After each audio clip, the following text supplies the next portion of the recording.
There we go. Now it started.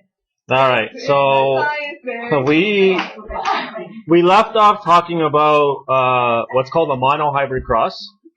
And the example we looked at was so a monohybrid cross means one characteristic. You're looking at one thing, and I said we're going to start really simple. So we're going to look at a characteristic,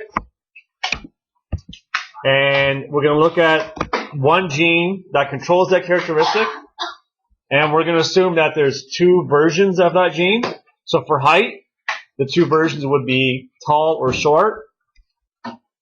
In this case, for color, the two versions were brown and black. Okay. What do you call it when you talk about the genetic code? What's that called? The genotype. So just to distinguish, because there is some definitions in your course outline that you have to know.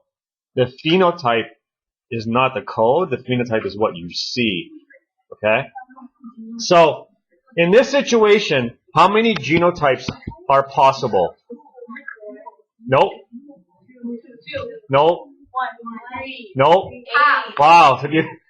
Fourth guess. Yes, there's three possible genotypes because you could have two capital B's, which is black, black. You could have two little b's, which is brown, brown. Or you could have big B with a little b, which is black, brown. Okay, so three possibilities. But how many phenotypes are there? Two. Just let's start throwing some random numbers out there. Eventually we'll get the right one. Two. It's black or brown. For here, for plant height, you can see three possible genotypes. When the two alleles are the same, it's called homozygous. When they're different, it's heterozygous.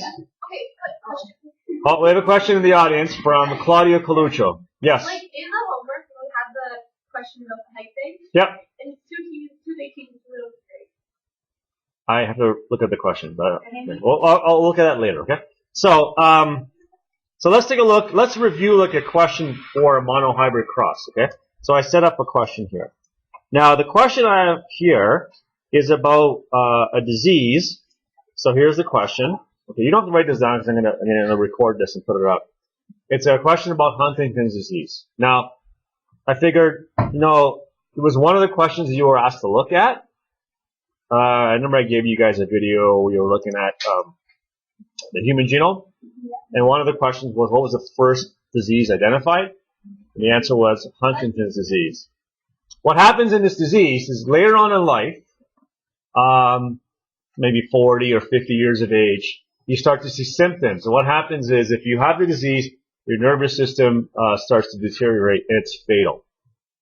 The problem is in a gene, one gene, that gives you a protein. So here's the name of the gene, okay? It's called the Huntington gene, okay? Or HTT. It gives you this protein right over here.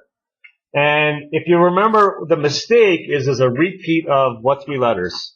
CAG. And it depends on how many CAG repeats you have, okay? We don't need to know that. Right? That's not really that important. So it comes down to a glitch in a gene that gives you this protein. And if this protein doesn't work, later on in life, you start to see the symptoms. Now, you only need one copy to see the symptoms. That's it. So if you have a copy and it expresses itself, that means that it must be dominant or recessive. Dominant. So what we're going to do is we're going to look at a question like this, okay? We're going to have a man who is heterozygous for Huntington's disease and marries a woman who is also heterozygous. What are the odds that a child will be born with Huntington's? So what we'll do is we'll say, okay, let's come up with code. So what color do you want to use? Red.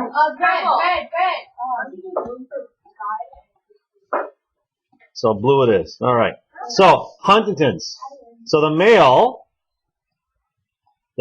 is heterozygous. So he has one big H and one little h, and the big H is going to stand for what? The disease, right? Because the disease is dominant. So the big H stands for the abnormal protein. And the little h stands for the normal protein. Now, the female is also a carrier. So we have, not a carrier, sorry. She's not a carrier. A carrier means that you have the allele, but you don't show it.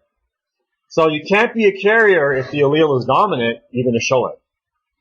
The female has also got the same genotype as the male. I'm going to pause here because we've been interrupted by the social science department, once again, Mr. Paterna.